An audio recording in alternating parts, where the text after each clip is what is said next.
이번 몽골 단기 선교 여정은 그야말로 하나님의 크신 은혜와 사랑을 온몸으로 체험하는 시간이었습니다. 포항세물교회 창립 20주년을 기념하는 단기 선교 일정을 안전하게 마무리하고 그 감동을 성도님들과 나눌 수 있게 하신 하나님께 먼저 깊은 감사를 드립니다. 이 귀한 간증의 자리에 서서 제 삶의 모든 순간을 주관하시고 인도하신 그분의 손길을 고백하고자 합니다. 우선 몽골의 첫 발을 내디딘 순간 제 눈앞에 펼쳐진 건 그야말로 압도적인 광경이었습니다. 끝없이 펼쳐진 드넓은 초원과 손에 잡힐 듯 가까이 드리워진 그림 같은 구름들은 마치 세상의 모든 근심을 잊게 할 만큼 웅장하고 아름다웠습니다. 드넓은 초원에서 한가로이 풀을 뜯는 말과 소와 양들은 마치 천국의 자유를 누리는 듯 보였습니다. 대자연이 선사하는 경이로움 앞에서 저는 비로소 하나님의 위대하심과 창조의 섭리를 온전히 느낄 수 있었습니다. 자연의 거대함 속에서 한없이 작아지는 제 자신을 보며 동시에 저를 지으신 하나님의 사랑이 얼마나 크고 섬세한지를 깊이 깨닫는 시간이었습니다. 특히 몽골의 초원에서 만난 낙타와 양은 저에게 믿음의 진정한 모습을 보여주는 살아있는 교훈이 됐습니다. 무거운 짐을 싣기 위해 무릎을 꿇는 동물은 낙타가 유일하다고 합니다. 그 겸손과 순종의 모습은 제가 배우고 싶었던 신앙의 자세였습니다. 낙타가 주인의 짐을 지기 위해 먼저 무릎을 꿇고 순종하는 것처럼 성도가 하나님 앞에서 먼저 겸손히 자신을 낮출 때 그 순종의 행위 자체가 하나님의 귀한 도구로 사용되는 영적 보상이자 은혜가 됨을 깨닫게 됐습니다.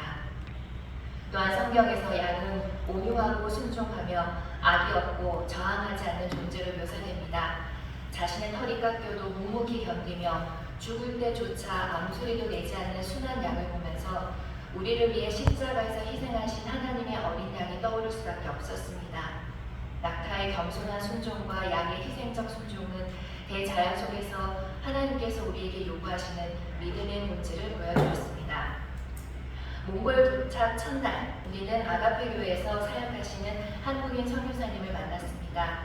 작은 게르 안에서 온 마을 주민들을 영육으로 섬기며 복음을 전하기 위해 애쓰시는 선교사님의 모습은 깊은 감명을 주었습니다.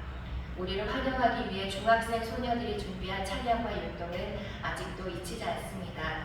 특히 꽃들도 찬양을 부르는데 후렴은 한국어로 부르는 것이었습니다.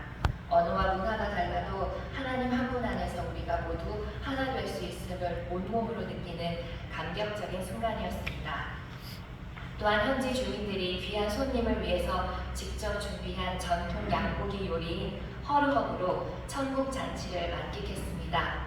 허르헉은 몽골 유목민들이 뜨겁게 달군 돌로 고기를 익혀내는 독특한 요리로 귀한 손님에게 대접하는 음식이라는 깊은 의미를 담고 있습니다. 단순히 배를 채우는 식사가 아니라 사랑과 환대 속에서 우리가 하나님의 귀한 자녀로서 그분의 식탁에 초대받았다는 걸 상징적으로 보여주는 영적인 경험이었습니다. 다음 날 울란바토르에서 약 530km 떨어진 아르한가이 체체르렉에 있는 나사렛 교회를 방문했습니다. 버스로 7시간을 이동해야 하는 긴 여정이었지만 다음 사역지에 대한 기대감 덕분인지 전혀 지루하지 않았습니다. 그곳은 몽골 현지 여성 목사님께서 목회하시는 곳이었는데 남성들이 술에 빠져서 가정을 돌보지 못하는 아픈 현실 속에서 그 아내와 자녀들을 섬기시는 그분의 헌신에 큰 안타까움과 존경을 동시에 느꼈습니다.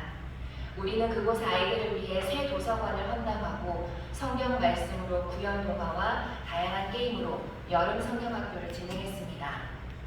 도서관이 위치한 도시 이름 체체르렉은 몽골어로 정원을 뜻합니다.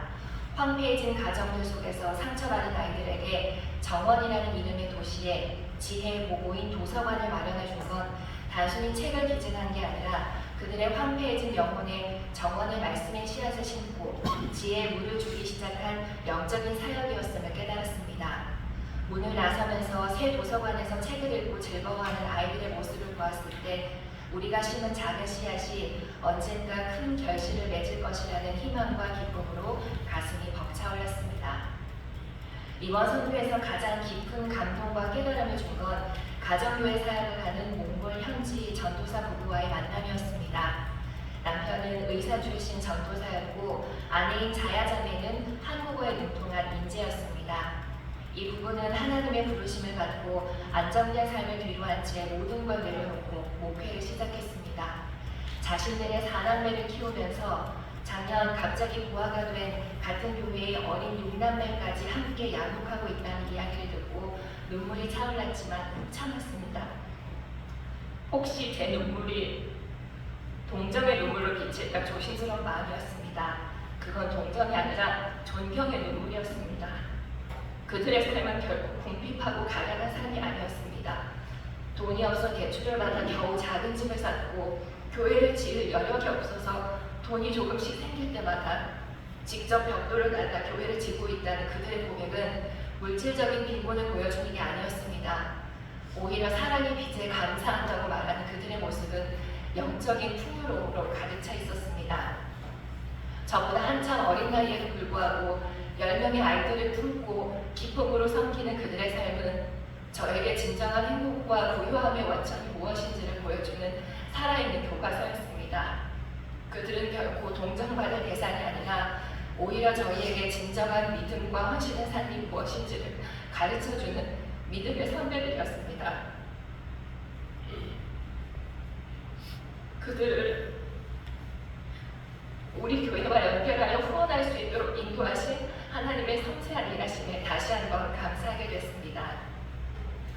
이번 단기 선교회는 총 14명의 디아코니아 회원들이 참여했습니다. 화려하게 표현하진 않았지만 각자가 가진 고유한 달란트를 이번 선교에서 모두 사용했습니다. 이 모습을 보면서 저는 하나님은 세상적인 기준의 넘버원 문화, 각자가 가진 온리원을 더 귀하게 여기신다는 것을 깨달았습니다. 이는 예수님의 달란트 비유의 핵심과 정확히 일치합니다. 주인이 종들에게 5달란트, 2달란트, 1달란트를 맡긴 건 각자의 재능과 은사, 그리고 능력이 다름을 상징합니다. 중요한 건 맡겨진 양의 크기가 아니라 그 달란트를 땅에 묻어두지 않고 충성스럽게 사용했는지 여부입니다. 하나님은 세상적인 기준으로 가장 많은 능력을 가진 넘버원을 찾는 것이 아니라 각자가 가진 유일무이한 재능, 온리원을 하나님의 영광을 위해 성실하게 사용하는 사람들을 찾고 계셨습니다. 함께한 희원들을 보면서 성경 속 인물들이 마치 살아나와서 몽골 현장에서 다시 일하는 것 같았다는 느낌을 받았습니다. 바울의 사역을 도운 젊고 순수한 동역자 디모데, 지혜로운 의사결정과 용기를 보여준 에스더, 평화와 섬김의 리더십 아비가일 등 우리는 각자 다른 모양과 크기의 달란트를 가지고 있었지만 그걸 한데 모아서 합력하여 선을 이루는 걸 보았습니다.